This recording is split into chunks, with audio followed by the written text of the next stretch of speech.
AITA for living with my ex-GF's mom after we broke up? EX cheated and her mom kicked her out and said I could stay.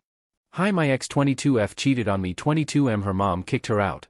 Her mom 43F said I could live in the house forever if I wanted. AITA if I stay? Sorry about the length and grammar. Here is some backstory. I met my EX, let's call her Lisa, so it's less intense for me. Writing X is still a lot, you know. We met in high school, we started dating when we were 13. It was great, her mother liked me and I loved Lisa, she was funny, smart, and was gorgeous. We spent a lot of time at her place, I was so happy back then.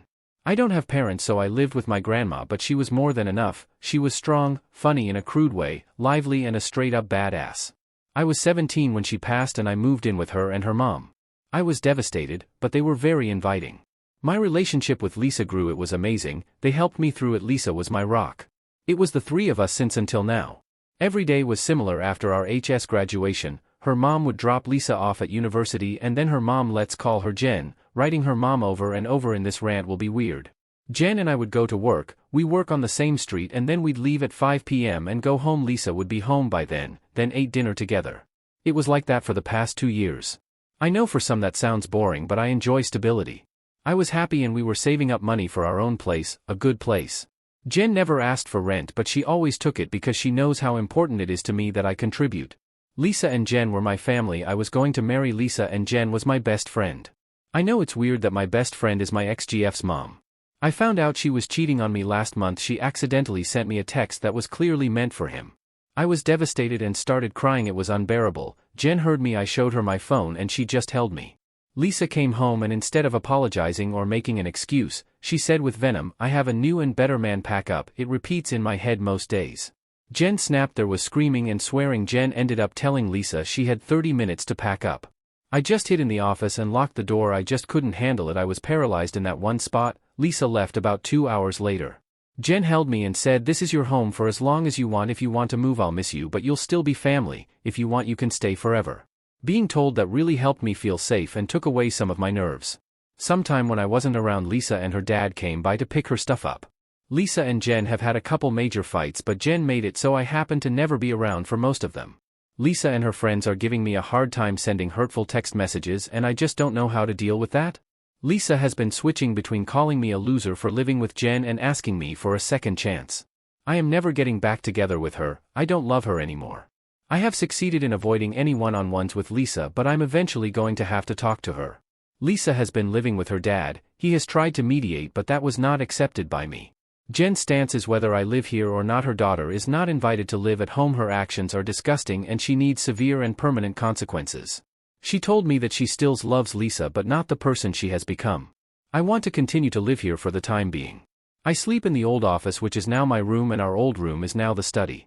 It's the only home I've ever had and Jen is my best friend. A lot of people in my life think I'm responsible for Lisa being kicked out. That's what got me questioning myself. Did I take her home away? AITA if I continue to live with my ex's mom? Sorry for ranting and my grammar, and I left out chunks because I'm still struggling or just missed it. Sorry it's so long. Relevant comments. Crazy for Swayze 420. NTA. Live with Jen. She views you as her child. I'm 99% sure of that, and she basically adopted you when your grandmother passed. She already told you to her you are family and you can stay. You staying or leaving doesn't change her position on Lisa, so no, you didn't take Lisa's home from her. Lisa took her home from herself when she cheated. All you moving out will do is hurt you both, you and Jen, in the long run. She wants you to stay and your home is with her, it sounds like. Seems to me you're overthinking it. Afraid information 88. NTA, and it's quite beautiful to see actual human beings supporting each other based on merit and not what some rely on and call unconditional love, usually based off of DNA. This woman clearly was going to take advantage of you and wreck your life, but your guardian angel stepped in and didn't allow her love for her own daughter to cloud her judgment of the situation. She only did to her what Lisa was going to try to do to you. It's living karma and I'm here for it.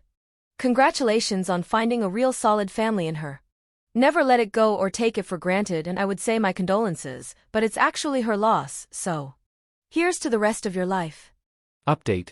Hi, I am 22 made a post a while ago asking if I was an asshole for living with ex-GF mom after she kicked my ex out. Most of the info is in my first post, but to recap, my ex-GF 22F, I called her Lisa in my last post. She cheated on me and then said some cruel stuff, and her mom, I called her Jen, kicked her out. Her mom Jen said I was welcome to live here for as long as I want. I took the breakup hard. We were 14 when we started dating, and when I was 17 my grandma passed. I went to live with Lisa and Jen, and this house has been my home. I loved Lisa with everything I had, and Jen had become mother figure for me. This was the first house I lived in, and I have lived here longer than any other place, so I call this place home. Jen choosing to let me stay meant the world to me. After the breakup, Lisa and her former friends relentlessly attacked me and blamed for Lisa being kicked out, and it became overwhelming. Being told that over and over convinced me that I was at fault, but writing everything down helped, and I received some DMs that helped a lot. Now for the actual update. A lot happened. A few days after my post, Lisa came by. We talked, just the two of us, for the first time since she was kicked out. She started off by apologizing but immediately tried shift blame on me and then her mom. Then asked if she could have a second chance. I said no, and then she asked if I was sleeping with her mom. I said no, that she is the only person I have ever been intimate with, and that Jen was basically my mom. Then she said, so you're still in love with me? A smugness that drove me insane. I remember exactly what I told her. I don't love you. The second I found out you cheated on me, it disappeared, and that I would rather drink 3 liters of elephant piss every day for the rest of my life before I would get back together with her. She slapped me and then went to the backyard and had it out with Jen. She said some of the most vile things I've ever heard in my life, and I won't write it down, and I definitely won't speak it to her mom. It was disturbing. Then Jen in a very calm voice said that she was no longer her daughter and told her she was trespassing and to get out. Lisa looked shocked and then stormed off. The second Lisa left, Jen had a meltdown. It lasted hours. I was pissed off at Lisa. She confided in me that she hates her daughter now and doesn't want a relationship with her anymore. She started going to therapy and told me around 2 weeks ago that she is disowning Lisa and it's what's best for her mental health. That her therapist said she can still love her daughter and not want anything to do with her. I've been supporting her the best I can. I like being helpful. Lisa made less and less attempts to contact me. She is living with her dad. 5 days ago I got a text from Lisa's best friend, let's call her Kate. She was one of a few of Lisa's friends who didn't harass me and actually picked me in the breakup. We've talked a few times since the breakup to console me. She asked if she could come by with some of Lisa's friends so they can apologize. I was apprehensive, but this woman is a straight shooter and I was curious. So they came by and Kate said thank you for letting them come over. Then the other 3 women each took turns apologizing to me, then they apologized to Jen for everything, then dropped a bomb. They didn't know she was cheating. Apparently Lisa has been telling people that she only cheated because I was sleeping with her mom and that's why she was kicked out. I asked why they thought I would ever do something like that and why are they apologizing now. They said it was easier to think I was a cheater than their best friend was a lying C*NT, their word not mine. They told me they had cut her out. I must have looked like I didn't believe them, so they all showed me their text messages to Lisa and their social media. It seemed really important to them that I believe them, and yeah, they definitely did. They were not gentle about it, to say the least. I accepted their apology mostly. They all left but Kate and Jen went to the backyard. I don't know what they talked about, but they were both smiling when they came back. I thanked Kate for setting them straight and being on my side throughout the breakup. She said she was just following her moral compass.